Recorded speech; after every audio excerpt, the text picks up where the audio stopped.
Do you want to know what it's really going to take for you to figure out the best strategy to make sure that your business takes off the way that you want it to and can sustain consistent growth year after year and really get to that time and financial freedom? Well, today we're going to be talking about how I made the jump from one business to another and what I did for the first time to really prepare to make sure that this new venture was going to be so successful. So if that's interesting to you, keep watching.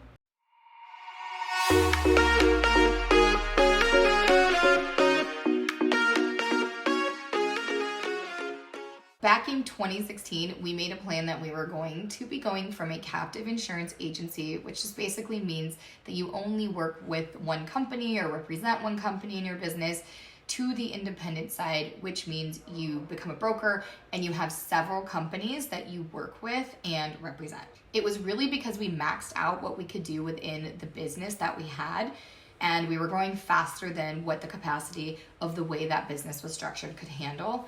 And so before we made that jump, I knew that it was really important for me to look over the mistakes that we did this first time around. And really the biggest mistake we did the first time is not having a well thought out and intentional business plan and strategy of exactly how we were going to achieve what it is that we wanted to. Because technically we were just winging it. And I didn't know what I was doing, and I also didn't know what I didn't know. And so this time we knew that we had to be better, and we were better at that point because we had been doing what we had been doing for a while, but we had to be even better to make sure that the next phase was going to be successful. And because we knew a little bit more about what we were doing, we were more experienced. If we could just get clear and on the same page as a team, we would be unstoppable. And so what I did was I came to my team and I told them that we were going to be doing a 90-day pause. And what I meant by that was that we were no longer going to be pushing the gas pedal on sales and growth and all of these things because we knew we were going to be closing that business and starting a new one. But we were going to take the next 3 months, 90 days, 12 weeks, and we were going to sit together and mastermind this business plan every single day together. And the goal for that was for us to really create that intentional business plan because we hadn't done it previously. Thankfully, we were successful by winging it up until that point, but in order for us to shorten that time and to really make sure we're getting where we wanted to go as fast as possible with the most efficiency, we had to plan it out. So what we did was we sat down and we started creating a long-term vision for the business. And we wanted to make sure that this vision was big enough that all of the people that were on the team, their personal vision could fit underneath it, meaning everything they wanted to achieve in their life. Almost like their vision fitting under the umbrella of our bigger company vision, making sure that we were all on the same page. We also talked about the goals and the things that we wanted to target and hit during certain times, and then we reverse engineered what that would look like. So we sat down and said, hey, we want to be here in the next 10 to 5 years. How do we reverse that into the next year, the next 90 days, or even the first 90 days and so forth? We wanted to make sure that we had the goals broken down into bite-sized tasks that would turn into the habits and the repeated consistent activity we needed to execute to give us stable and long-term growth. So we spent time looking at what worked in the past and what didn't work, things that we needed to stop doing, and getting us all on the same page, working together towards a new common goal with extreme clarity. So that helped us gear ourselves up to completely 10x what we had already done so that this new venture could start off as strong as possible, and we could fairly correlate the goals that we were putting in place to achieve. If we could just keep showing up aligned as a team with that vision, we could then make sure that those things align together. And if we just kept doing it, we would achieve those goals. So during the 90-day pause, we came up with a few books that I wanted us to read together. We would read the different chapters and pages and annotate and notate and highlight in the books the things that were important to us. And then we would bring those things to the table so that we could discuss them and see what tools and tactics we could take and use or even just open the discussion that we hadn't done in the past. This really allowed us to pull all of our brains together and made sure that we were utilizing everyone's experience, everybody's input and opinions, because my team is the one that does the day in and day out activity, and I really value their opinion, and I wanted not only to be the one coming up with the ideas.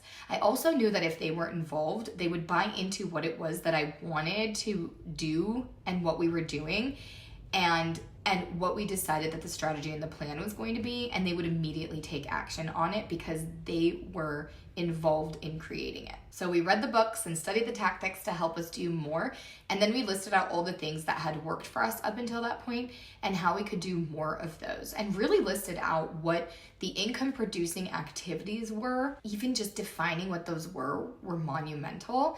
And we could say, hey, if we do this consistently at this volume, so in the context of time and how much volume we could do, we knew that we were going to be able to make more money, or the money that we wanted to make within the business, and bring in that revenue, and therefore achieve our vision, and then get our team, and then our team would achieve their personal financial goals and be able to live the life that they wanted to. Some examples of what those things were was, one, to niche down into the commercial insurance space, knowing that is where we can work smarter and not harder. We wanted to go fishing for bigger whales. It's just what we call bigger revenue generating accounts. We wanted to go whale hunting because we knew those accounts took less work and were better quality clients. We also realized there was a lot of clients that we had that were demanding more than what they were delivering on their end into our business.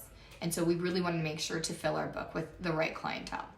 So we decided also what metrics we were going to start measuring, income producing activities that we had listed, and really put a focus on tracking data so that we could make decisions based on facts and based on numbers instead of based off winging it or our mood or what we were making assumptions about how things were going. Another thing that we decided we were going to be doing is only marketing and spending time on building a brand, not just going out and using all kinds of marketing avenues that weren't really giving us a return on investment. And so we wanted to make sure we were building a brand and marketing that was going to align with the ideal client that we were going to be going after and could generate us some type of return on investment. Otherwise, we weren't going to be wasting our money and our time and our efforts anymore. I mentioned going after quality clients and building our book of business based off those people. We also listed out all the things that we wanted to stop doing that had low or no return on investment or was really just a waste of time and a pain in the ass. Let's be real, there are things in business that are a pain in the ass. And if you can avoid them, why not? So for us, listing all those things out really helped us know what we were trying to avoid and what direction we were trying to go after. Some of the examples of the things that we were going to be avoiding from that point forward were saying no to certain clients and households or the types of business that we did in the past that we knew were going to clog us up with service or team members needing to be hired because we had to take care of these people, or just things that were, again, a pain in the ass. So that was one of the things we decided we weren't going to be doing anymore. Another thing that I really think changed and is very different from what a lot of people do in our industry is we were no longer going to be hiring inside of our industry or hiring licensed, experienced people. And the reason we don't do that anymore is because a lot of people come with bad habits or with preconceived notions and things that weren't always aligning with us. And they also usually asked for a lot more money. They had an ego. There's all kinds of things that just didn't tend to align with our core values and was a waste of time and money. And we would much rather spend that time and investment to bring somebody from the ground up and really bring them into our culture and train them and develop them and help them get the right habits that we wanted them to have. So that was another thing that we decided that we were no longer going to be doing. So as we were creating a system, we also created that system for recruiting and hiring and developing new team members into our business. And we've been using that ever since. We know that it has worked because I have the most incredible people on my team who are loyal, high producing, successful team members, and they've been with me for a long time. Another example of something we decided that we're not doing we're going to be doing anymore, is giving up on working potential policies or clients or business just because it wasn't easy. So we decided we're not going to be giving up so easily anymore, especially when we decided that we were going to be whale hunters. Like I mentioned before, is what we call bigger accounts. We obviously can't just give up because as we're going fishing and as we're trying to catch this whale, we might be struggling or it might be pulling us deeper into the ocean. Like we would typically before just give up and say, hey, this is too hard.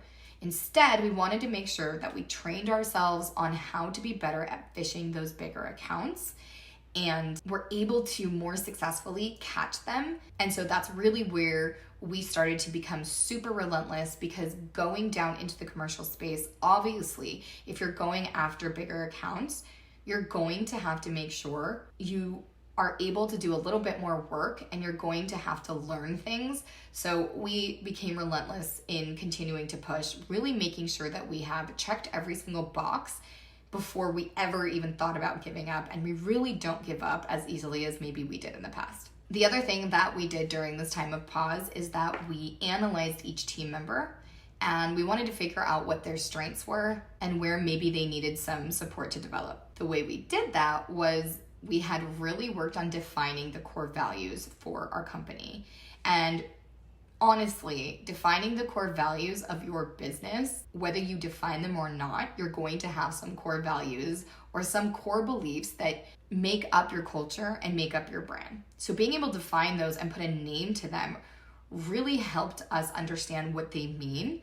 Like, what does it look like to live in this core value or showing up believing these things? So as the team understood what those were more and what we wanted the focus to be, every single team member of ours actually analyzed each other and asked questions or said things like, hey, these are the core values that you are strong in, and here are some core values that I just don't see that you're embodying. Then we would sit down and ask and discuss, how can we show up and support you? And I think having that awareness and being open and honest and super candid with each other really helped build our team relationships and really helped build our team to be stronger and gave us the ability to talk about it, to be vulnerable, and also create and develop ways that we were going to be able to maximize on who the people on the team were and their zones of geniuses. That's something that we went through as a team. And by the way, I also took some hits as a leader, made sure they understood they were in a safe space to let me know where they thought I could also develop myself.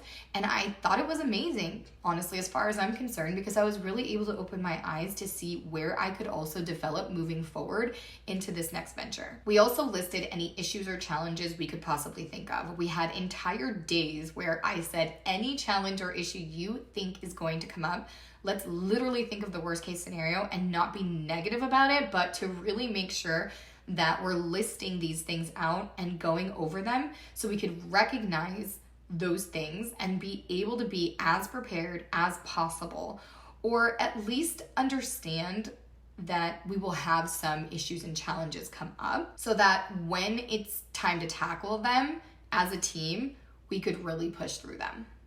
The next thing we did during this time is we set intentions. So we set sales goals, growth goals, activity volume goals, and we decided who we were as a brand and how do we communicate that into the world so that we can build that brand and attract the right people that we wanted to work with. We wanted to figure out what those 10-year goals were. So really looking at an entire decade forward and saying, how do we break those down all the way to the first 90 days of doors opening and what needs to be done? So we set the strategy, and the strategy looks like what I like to call it, who, what, how, and when. Who is going to be doing this activity? Whatever it is we do in our business, whether it's in a particular department, maybe sales, service, marketing, or a particular activity that we have to do throughout the regular operations. It could also be a particular person. So identifying who the person responsible for that is. Is it a department? Is it a person? And what is going to be the actual activity?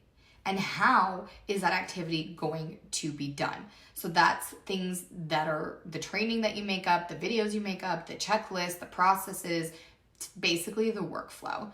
This is how you will easily have clarity and be able to train your team.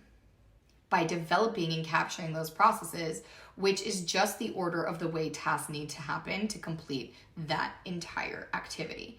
These processes are sets of instructions that your team will follow while also having it clear when it needs to be done and who needs to do it. The other thing we had to think about is this something that needs to be done throughout the day, at certain times of the day? Does it need to be done daily, weekly, maybe certain times of the week? Is it something that needs to be done monthly? And really trying to find when those things need to happen so it's really clear for your team to understand when they need to show up and make sure these things are done. Once we set the intentions and we decided on the strategy of who, what, how, and when, it was time to just start taking action and starting that execution process. So we spent 90 days planning this. So now we just had to show up and just start following the plan that we put into place. And let me tell you, the way my team showed up, because they were involved in this process, was unbelievable. I knew this was going to be the case, but not to the level that it was. We completely bonded. We got really clear on each other's strengths and weaknesses and how we can show up for each other. And the first 90 days that we started, we made adjustments for things that we needed to, but everybody was involved. And I checked in constantly, and the results were that we basically increased our business from writing $75,000 a month in new business premium to averaging over $200,000 a month in new business premium, and had several months of over $500,000 in new business sales. So what that really shows is that taking the 90 days, taking some time to pause and really create that structure on the plan ahead of time, or maybe pausing and going back if you have to, so that you can just show up and follow your own instructions and just make small tweaks here and there, really can take you so far so quickly than just staying in the grind and just winging it. We knew this was not going to be easy, but we knew that it had to be done. We had everyone's commitment, and it was very easy to execute when we knew what we had to do. No one had to make assumptions or even guess how we were going to do this or how well we were doing, because we were tracking the data that we talked about before. We were following our own system, and we tripled the production we had done up until that point, and everybody was so much happier. Our environment and our culture just got really amazing, and we were so happy to show up to work and to hang out with each other and really produce these results. So I'm so grateful to my team and myself for not being afraid to take the time and understanding that's what it was going to take, and just pushing forward even when it was hard. The team now is so strong and has continued to grow and develop as they see these results. They see the results of their hard work, especially during those first 90 days. They were able to achieve things that they almost didn't believe could happen, and they haven't looked back since. So I highly encourage you to think about how you can start taking some time to pause, to work on your business and include the people that you're working with. Do not be afraid to have a little bit more transparency. Don't be afraid to be candid with them. Tell them that you value their opinion and their input, and you will see a change in the way that they show up. They will begin to see and understand how they can achieve their vision and their dreams within the vision of your business, as long as you make sure it's big enough. If you like this video and you want to see more, make sure to check out the rest of the videos that we have for you. We are here to show up and help you with all the tactics and tools to take your business from a burden to a blessing. Make sure to subscribe, like, and comment, and share with anyone that you think would find this valuable. We will see you next week.